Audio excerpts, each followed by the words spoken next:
প্রত্যেক ফিলিস্তিনির জীবন অমূল্য। দ্বিরাষ্ট্রভিত্তিক সমাধানেই মধ্যপ্রাচ্যে টেকসই শান্তি আনতে পারবে। বাংলাদেশ অনতিবিলম্বে সম্পূর্ণ যুদ্ধবিরতির আহ্বান জানাচ্ছে। মাননীয় সভাপতি, বহুমুখী সংকটে জর্জরিত বর্তমান বিশ্বে যুদ্ধ এবং সংঘাতের ফলে ব্যাপক ভিত্তিতে মানুষের অধিকার খর্ব হচ্ছে। বিশ্ববাসীর উদ্বেগ এবং নিন্দা সত্ত্বেও গাজায় গণহত্যা থামছে না।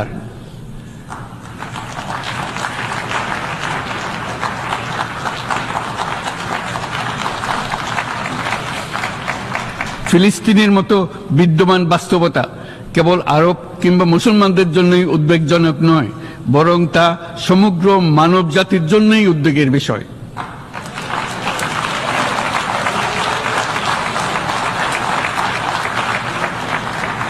একজন মানুষ হিসেবে প্রত্যেক